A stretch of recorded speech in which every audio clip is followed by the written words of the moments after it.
Marcos capítulo 7, y vamos a leer los versículos 31 al 37. Volviendo a salir de la región de Tiro, pasó por Sidón, y llegó al mar de Galilea, atravesando la región de Decápolis. Y le trajeron a uno que era sordo y que hablaba con dificultad, y le rogaron que pusiera la mano sobre él. Entonces Jesús, tomándolo aparte de la multitud, a solas, le metió los dedos en los oídos y escupiendo, le tocó la lengua con la saliva. Y levantando los ojos al cielo, suspiró profundamente y le dijo, Efatá, esto es, ábrete. Y al instante se abrieron sus oídos y desapareció el impedimento de su lengua y hablaba con claridad.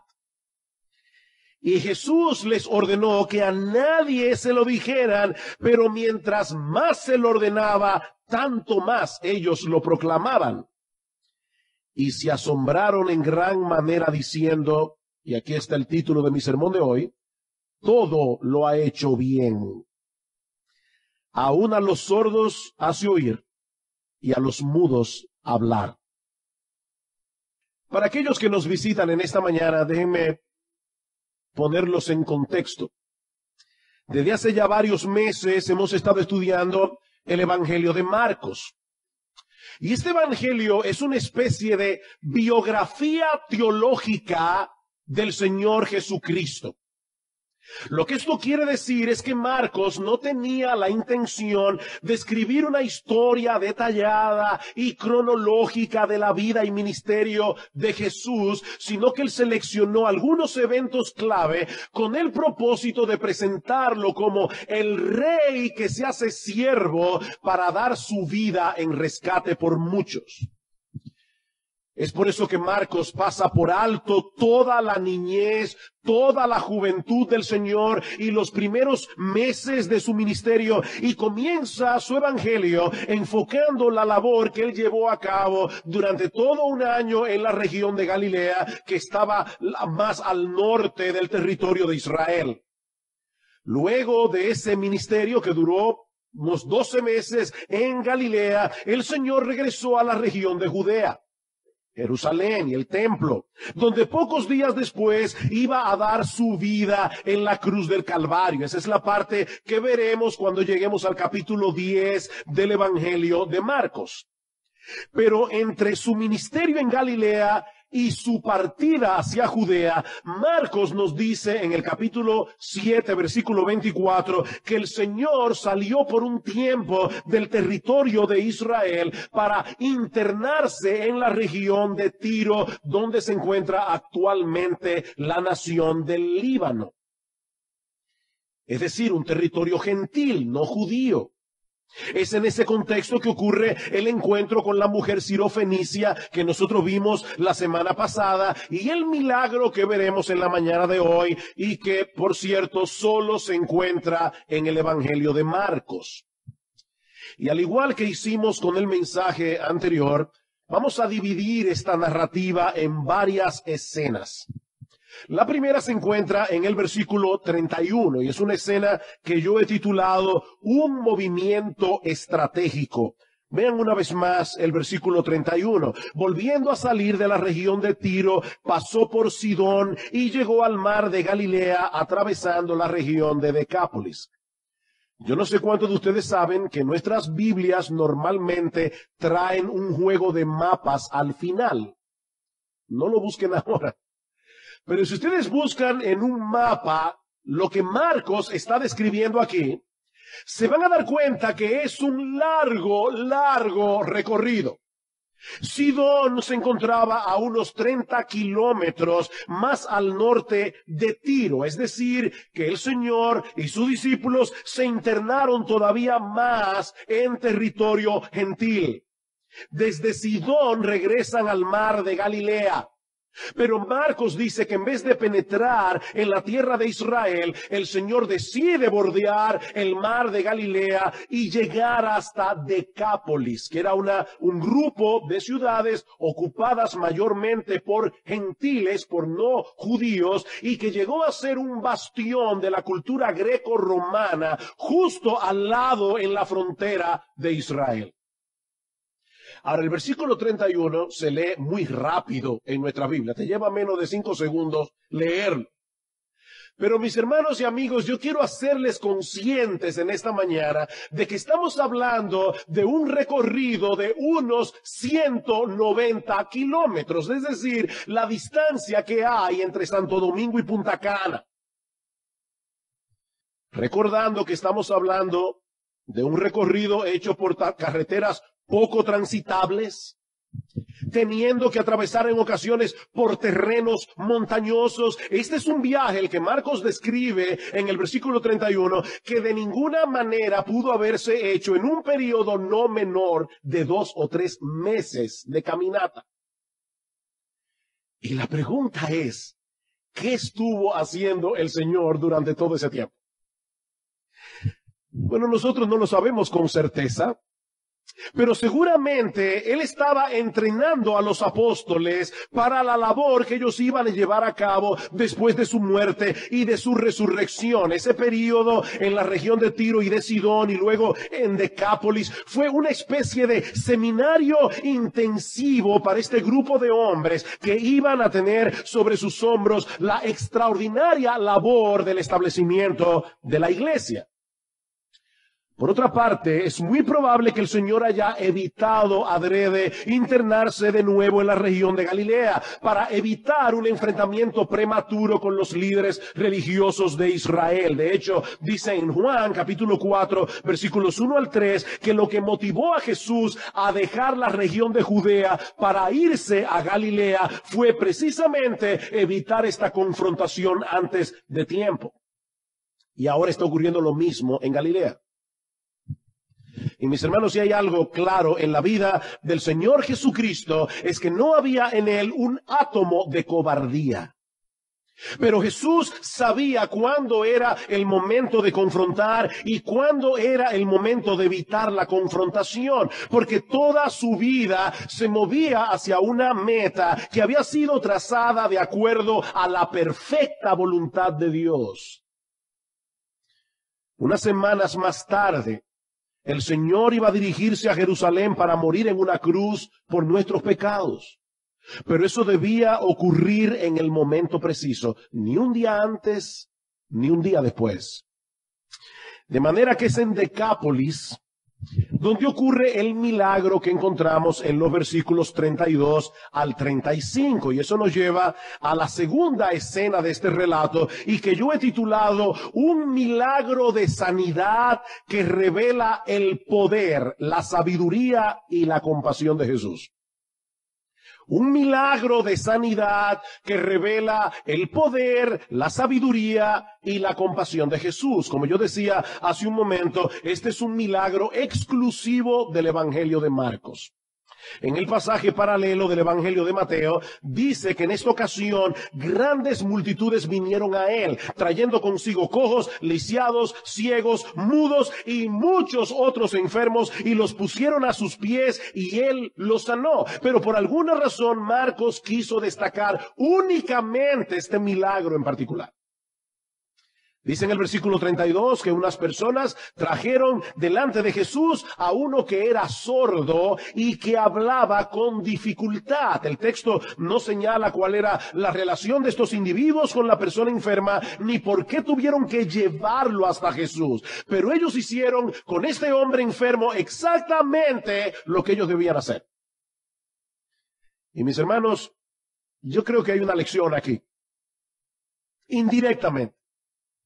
No hay nada más importante que nosotros podamos hacer por las personas que amamos que llevarlos al Señor Jesucristo.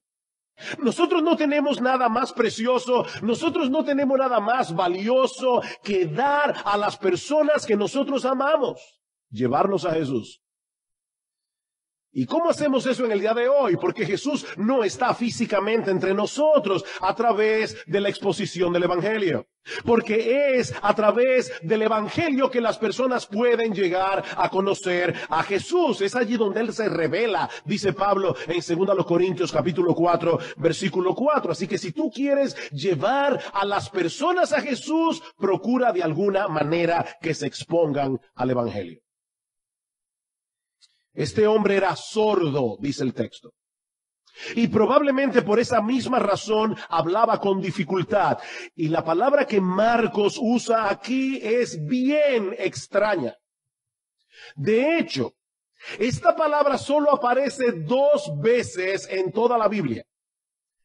En este pasaje de Marcos y en la versión griega de Isaías 35, que veremos en un momento. Y van a ver por qué es importante esta conexión.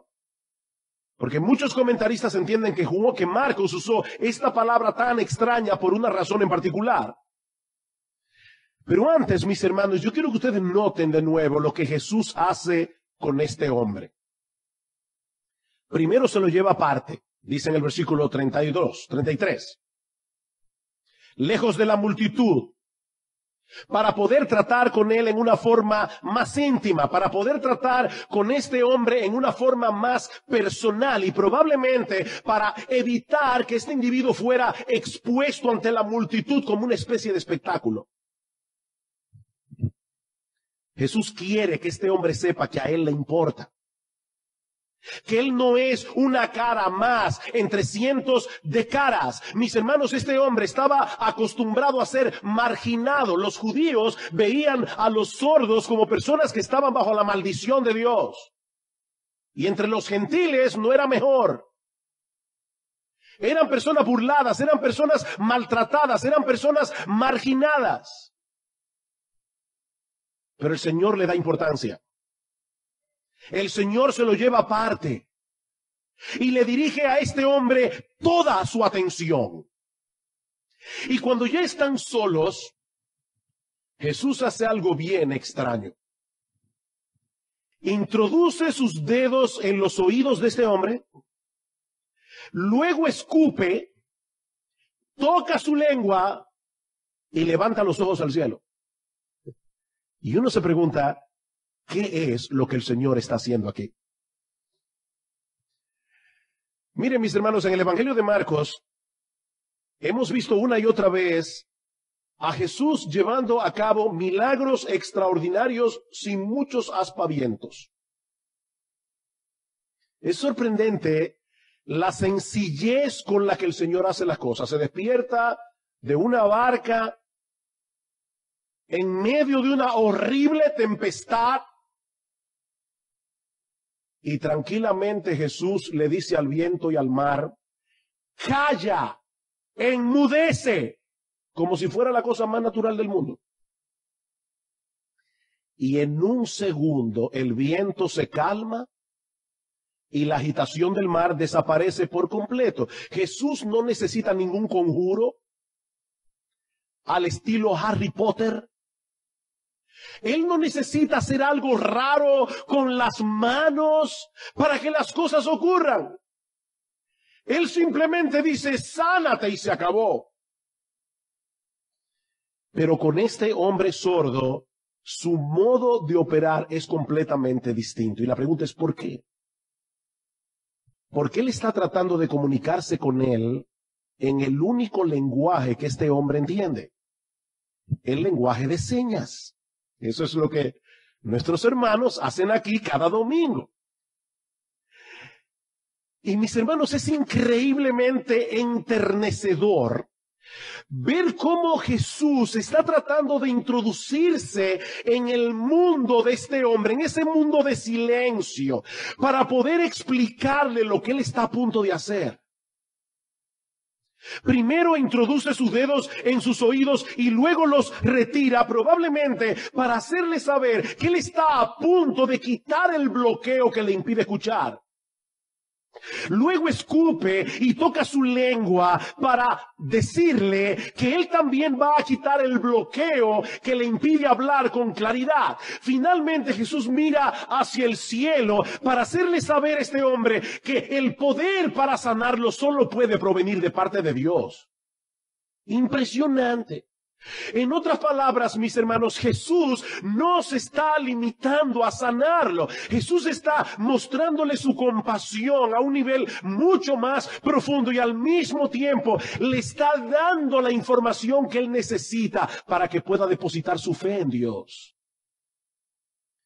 Y en ese sentido, no podemos dejar de ver el contraste tan marcado. Yo tuve que la semana pasada resistir la tentación de no hablar de eso en el mensaje de la mujer sirofenicia, pero es increíble ver el contraste tan marcado entre la forma hasta cierto punto brusca como Jesús trató a la mujer sirofenicia que vimos la semana pasada y la ternura con la que él está tratando ahora a este hombre sordo. Y la pregunta es, ¿cómo podemos explicar esa diferencia?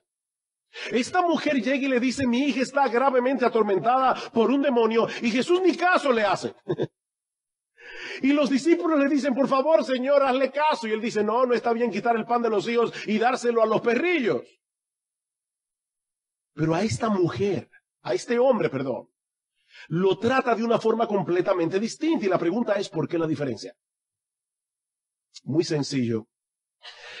Porque el Señor sabe cómo tratar a cada uno y lo que cada uno necesita en cada momento. Lo que para unos es brusquedad, no es otra cosa que un estímulo para la fe. Pero Jesús nos conoce y Él sabe que lo que funciona para unos no es lo mismo que funciona para otros. Mi hermano, evita caer en la trampa de comparar la forma como Dios trata a otros creyentes con la forma como trata contigo, porque nunca será igual. Y no porque Dios tiene favoritos, es porque Él tiene un trato personalizado con cada uno de sus hijos. En Hechos capítulo 12, Santiago y Pedro estaban presos. La iglesia está orando. Ese mismo día matan a Santiago y a Pedro lo libera un ángel milagrosamente. ¿Por qué a Santiago no y por qué a Pedro sí? Yo no sé. Yo solo sé que Dios no nos trata como clones. Dios nos conoce. Y Él sabe qué es exactamente lo que nosotros necesitamos en cada momento. Pero ahora viene una de las partes más extrañas de esta historia. Luego de explicar al sordo lo que él va a hacer, el Señor le dice en lengua aramea, Efatá, que significa ábrete. E inmediatamente sus oídos fueron abiertos y el impedimento del habla desapareció por completo. El texto dice que su lengua se liberó, como es libertado alguien de la esclavitud, de modo que ahora el individuo hablaba claramente. Por primera vez en su vida este hombre puede oír y puede hablar sin dificultad. Impresionante. Pero antes de dar la orden para que este hombre fuera sanado, Marcos nos dice que Jesús suspiró profundamente. Y la idea que expresa esta palabra es la de un gemido que revela una profunda carga emocional. Y uno se pregunta, ¿qué fue lo que produjo ese sentimiento tan intenso de dolor en el Señor? El texto no lo dice. Pero hermanos, es muy probable que Jesús esté revelando aquí la profunda tristeza que le produce ver el daño que el pecado ha provocado en este mundo caído. Ese individuo había sido dañado toda su vida. Y aunque el sordo no pudo escuchar su suspiro, seguramente pudo darse cuenta por la expresión de su cara, el dolor tan intenso que Jesús estaba sintiendo por él. Él estaba haciendo saber a este hombre sordo que él se identificaba plenamente con su dolor, con su sufrimiento, con el sufrimiento que él había tenido que experimentar toda su vida. Yo quiero que sepas que te entiendo. Yo quiero que sepas que yo me identifico contigo. Yo sé todo lo que tú has tenido que pasar por causa de tu problema. Y yo estoy aquí para ayudarte. Miren, mis hermanos, debemos orar al Señor que nos ayude a desarrollar un corazón compasivo como el suyo. Yo me he sentido muy amonestado, honestamente, en estos días, estudiando ese pasaje. Porque nosotros no solemos salir de nuestra zona de comodidad para poder tratar con aquellas personas que casi nadie quiere tratar. Y de paso, debemos dar muchas gracias al Señor por los hermanos de nuestra iglesia que han decidido aprender el lenguaje de señas.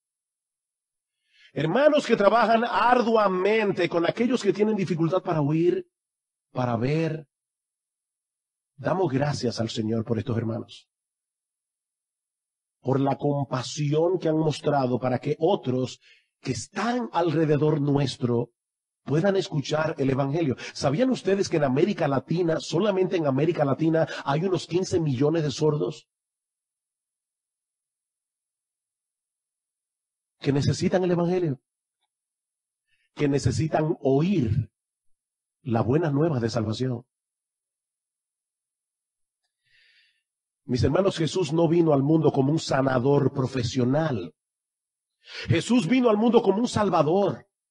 Un salvador que decidió identificarse plenamente con aquellos que él vino a salvar, al punto de estar dispuesto a pagar un alto precio para salvarlos. Y es aquí precisamente donde entra en juego el texto de Isaías 35 que yo mencioné hace un momento y que emplea esa misma palabra extraña que usa Marcos aquí para señalar el gran problema que este hombre tenía para poder hablar con claridad. En el capítulo anterior, Isaías 34, el profeta Isaías está anunciando los juicios terribles que vendrían sobre Israel y todas las naciones a su alrededor por causa de sus pecados. Es un capítulo aterrador. Pero entonces llegamos al capítulo 35. Y el contraste es impresionante. Isaías comienza diciendo, se alegrarán el desierto y la soledad. Dios había dicho en el capítulo 34, yo voy a convertir a Israel en una morada de chacales. Yo voy a convertir a Israel en un desierto. Y ahora está diciendo en el capítulo 35, yo voy a revertir esa maldición. Se alegrarán el desierto y la soledad, el yermo se gozará y florecerá como la rosa, florecerá profusamente y también se alegrará y cantará con júbilo. La gloria del Líbano le será dada, la hermosura del Carmelo y de Sarón. Ellos verán la gloria de Jehová, la hermosura del Dios nuestro. Mis hermanos, ¿dónde estaba Jesús unas semanas antes? En el territorio que hoy se conoce como el Líbano. Pero escuchen, Isaías 35:3. Fortaleced las manos cansadas, afirmad las rodillas endebles. Decid a los de corazón apocado, esforzaos, no temáis. He aquí que vuestro Dios viene con retribución y con pago. Dios mismo vendrá y os salvará. Yo espero, mis hermanos, que ustedes hayan podido captar la aparente contradicción que hay en ese texto. Por un lado, Isaías parece estar trayendo palabras de ánimo y de consuelo. No tengan temor, no tengan temor. Dios mismo vendrá, Dios mismo los salvará. Pero al mismo tiempo, dice que Dios viene con retribución y con pago. De hecho, la Biblia de las Américas dice que Dios viene con venganza y con retribución. En otras palabras, todo ese pecado del que viene hablando en el capítulo 34 no quedará sin castigo. Dios se encargará de vengarlos. Ahora, la pregunta es, ¿cómo puede ser posible que en un mismo texto se prometan dos cosas que parecen contradictorias? Por fin, ¿qué es lo que Dios va a hacer? ¿Vengar nuestros pecados o salvarnos de nuestros pecados? La respuesta es que Él habría de venir a hacer las dos cosas a través de la persona de Jesús. Él iba a hacer las dos cosas. Nuestros pecados no quedarán sin castigo. Dios no puede pasar por alto nuestros pecados. Dios no puede hacerse de la vista gorda con respecto a nuestros pecados. Dios no puede declarar una amnistía cósmica. Todo el mundo tendrá que pagar por su pecado. Pero en el caso de los creyentes, Jesús fue castigado en nuestro lugar. En otras palabras, Él asumiría la retribución que nuestros pecados merecen. Pero ahora escuchen lo que sigue diciendo Isaías en el versículo 5. Conectando una cosa con la otra. Entonces los ojos de los ciegos serán abiertos y los oídos de los sordos se abrirán. Entonces el cojo saltará como un ciervo y cantará la lengua del mudo. Y la palabra griega que aparece en la Septuaginta, que es una versión griega del Antiguo Testamento, es exactamente esa misma palabra inusual que aparece en el Evangelio de Marcos. De manera, mis hermanos, que esta historia de la sanación del sordo señala a Jesús como el Salvador que fue prometido en Isaías 35 y que viene a salvar a su pueblo de sus pecados, asumiendo nuestra culpa en la cruz del Calvario. Mis hermanos, este milagro de sanidad es en cierto modo una representación de la obra redentora de Cristo. Él vino a abrir nuestros oídos que antes estaban cerrados al Evangelio. Él vino a soltar nuestras lenguas para que podamos alabar a nuestro Dios, para que podamos proclamar a otros el mensaje de salvación. Este hombre no tuvo que someterse a ningún tipo de terapia para aprender a hablar. Años sin hablar, hablando con dificultad. Cristo le suelta la lengua y él comienza a hablar claramente.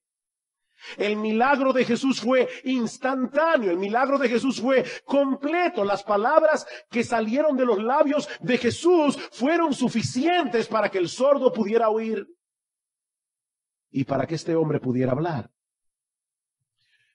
Pero ahora viene una parte completamente inesperada en esta historia.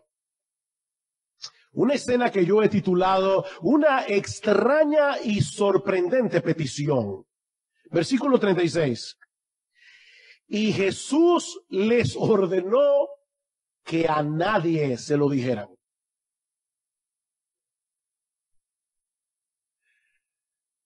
Mis hermanos, traten de ponerse por un momento en el lugar de este hombre. Tiene años sin poder oír. Tiene años sin poder hablar. Y ahora que puede hablar y que tiene algo extraordinario que decir, Jesús le dice que no lo haga.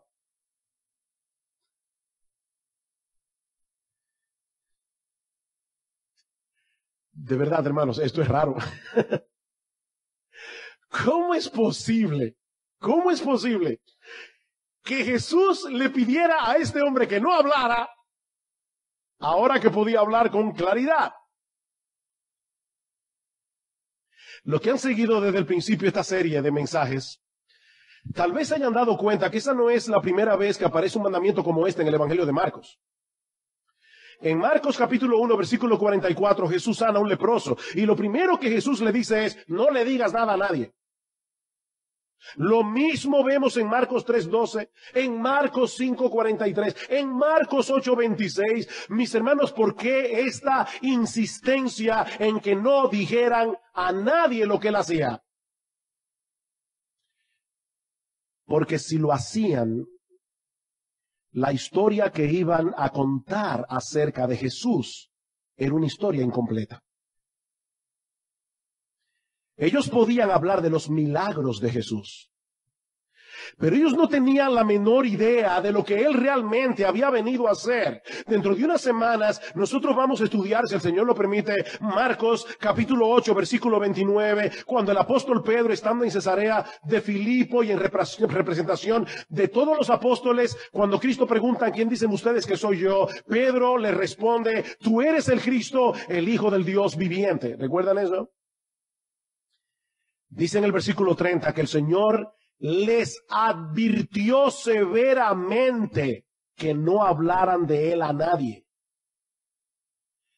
para entonces añadir la otra parte de la historia en el versículo 31. Comenzó a enseñarles que el Hijo del Hombre debía padecer muchas cosas y ser rechazado por los ancianos, los principales sacerdotes y los escribas, y ser muerto, y después de 3 días resucitar. Hasta que eso ocurriera, al mensaje acerca de Jesús le faltaba la parte más importante.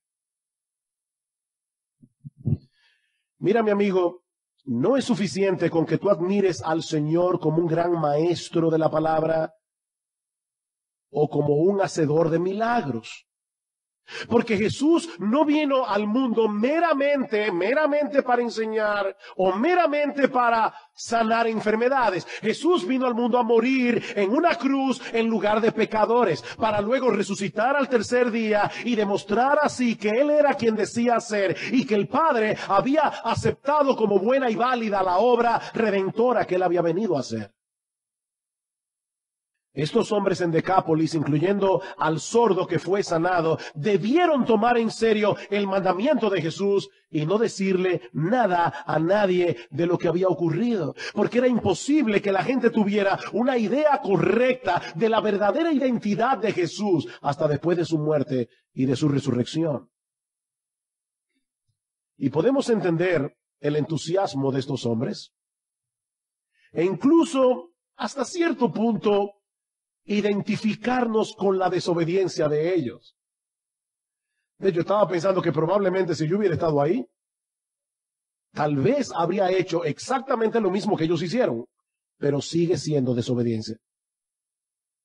Sigue siendo desobediencia.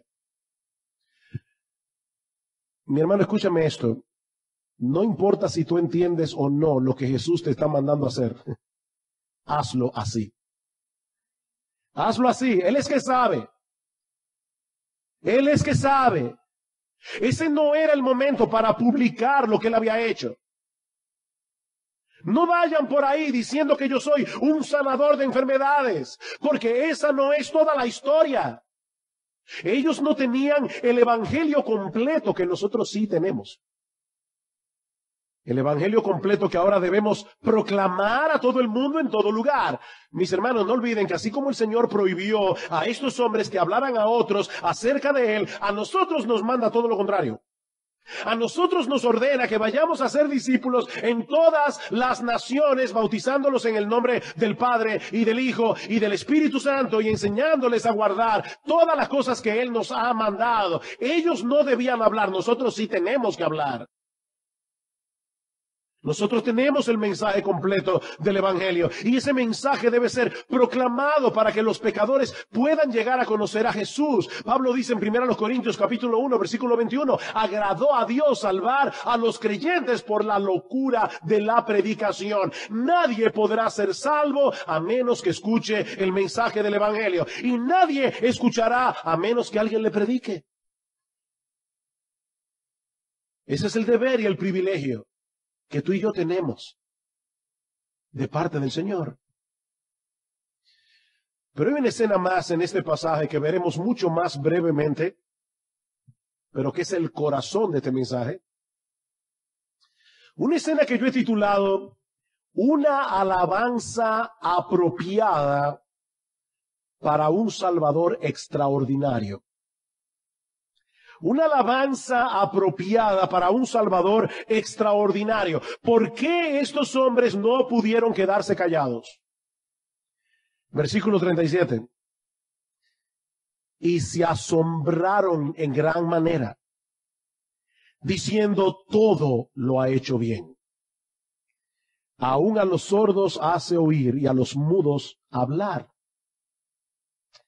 Y otra vez, a Marcos parece que le gustaba usar palabras domingueras, porque Marcos está usando una palabra que no aparece en ninguna otra parte del Nuevo Testamento. Es una palabra poco común que se traduce en nuestra Biblia como asombrarse, pero podemos traducirla también: se asombraron más allá de toda medida, o estaban completamente anonadados, o estaban totalmente fuera de sí y decían en su asombro: todo lo ha hecho bien. Nosotros no sabemos cuál era la condición espiritual de estas personas en Decápolis, pero independientemente de si ellos eran verdaderos creyentes o no, lo que ellos estaban diciendo era verdad. Jesús es un Salvador lleno de compasión, lleno de poder, lleno de sabiduría, que todo lo hace bien. De hecho, yo creo que la intención de este texto es conectarnos con Génesis capítulo 1. Nosotros vemos allí a Dios creando todas las cosas. Dice: Dios hizo esto, Dios hizo aquello, Dios hizo esto otro, y constantemente pone ese sello de aprobación. Y he aquí que era bueno, y he aquí que era bueno, y he aquí que era bueno en gran manera. Pero mis hermanos, ¿quién es el creador del universo? ¿Quién es el creador de las galaxias? ¿Quién es aquel que ha hecho todas las cosas que nuestros ojos ven? En el principio era el Verbo, y el Verbo era con Dios, y el Verbo era Dios. Todas las cosas por Él fueron hechas, y sin Él nada de lo que ha sido hecho fue hecho. Jesús lo hizo todo bien al principio. Jesús lo ha seguido haciendo bien durante toda su existencia. Él todo lo hace bien. Y mis hermanos, esto es algo que nuestras almas necesitan escuchar una y otra vez, sobre todo cuando estamos en medio de situaciones que no parecen tener ninguna explicación. Señor, yo no entiendo qué es lo que tú estás haciendo en mi vida, pero hay algo que yo sé con toda certeza, y es que todo lo que tú haces, lo haces bien. Cuando Jesús calmaba el mar en tempestad, el mar se ponía como un espejo. Cuando Jesús sanaba a los enfermos, quedaban completamente sanos, sin ninguna secuela de la enfermedad. Y cuando dio su vida en la cruz del Calvario, Él compró para nosotros una salvación perfecta que disfrutaremos algún día en su presencia por los siglos de los siglos. Jesús nunca ha hecho ni hará ninguna cosa a medias. Jesús nunca ha hecho ni hará ninguna obra mediocre. Mis hermanos, todo lo que Él hace, lo hace bien, incluyendo el gobierno providencial de nuestras vidas. Eso no depende de lo que nosotros seamos capaces de entender. Eso depende de su sabiduría, de su poder y de su compasión. A mediados del año 2000, uno de los más grandes predicadores del siglo XX, James Montgomery Boyce, fue diagnosticado con un cáncer terminal. Un hombre que ha sido usado y sigue siendo usado por Dios a través de sus libros en una forma extraordinaria. 6 semanas después del diagnóstico murió. Fue rapidísimo. El doctor R.C. Sproul, que era su amigo, cuenta que la noticia de su enfermedad fue muy dura de aceptar para las personas que eran cercanas a Boyce. Pero dice que James Montgomery Boyce, cuando lo iban a ver, les decía: estén en paz acerca de esto. Dios hace bien todas las cosas. Mis hermanos, ese es el lenguaje de la fe. Ese es el lenguaje de la fe. Yo no entiendo, Señor, qué es lo que tú estás haciendo en mi vida, pero yo sé que todo lo haces bien. Y si entregaste a tu propio hijo a morir por mí en la cruz del Calvario cuando yo era tu enemigo, ¿acaso es posible que en algún momento te olvides de mí, que en algún momento dejes de obrar a mi favor?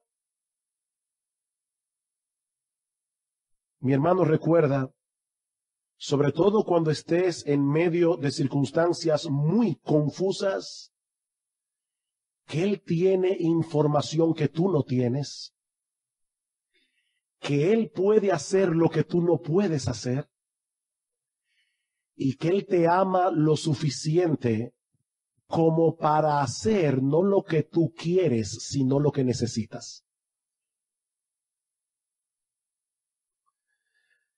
Él lo hace todo bien. Esta semana, mientras preparaba este mensaje, fue una semana bien difícil. Fue una semana muy dura por muchas razones. Y qué bueno fue decirle a mi alma continuamente, recuerda que Jesús todo lo hace bien. Él todo lo ha hecho bien. Y mi amigo, si tú estás aquí sin Cristo en esta mañana y por años has mantenido tus oídos cerrados al mensaje del Evangelio, yo tengo una buena noticia para ti. La Biblia dice que el Señor Jesucristo es el mismo, ayer y hoy y por los siglos. Así que si Él pudo abrir los oídos de este hombre para que pueda escuchar, si Él pudo desatar su lengua para que pueda bendecir a Dios, mi amigo, en esta mañana, en este mismo instante, Él puede abrir tus oídos y puede llenar tu boca de alabanza. Pero tienes que pedírselo a Él. Tienes que pedírselo a Él. Nosotros podemos presentarte a Cristo en su Evangelio. Nosotros podemos decirte que eres pecador. Nosotros podemos explicarte qué fue lo que Jesús hizo en la cruz del Calvario para que pecadores pudieran ser salvados sin pasar por alto la justicia de Dios. Nosotros podemos hacer todo eso, pero no podemos arrepentirnos por ti. Nosotros no podemos creer por ti. Esa es una transacción que tienes que hacerla tú delante de Dios solo. Oh, que el Señor bendiga su palabra en esta mañana. Que el Señor traiga consuelo al corazón de muchos de sus hijos aquí hoy. Pero que al mismo tiempo traiga salvación a aquellos que todavía no le conocen y que no pueden ampararse por la fe en ese hermoso, bendito, maravilloso Señor y Salvador Jesucristo, que todo lo hace bien.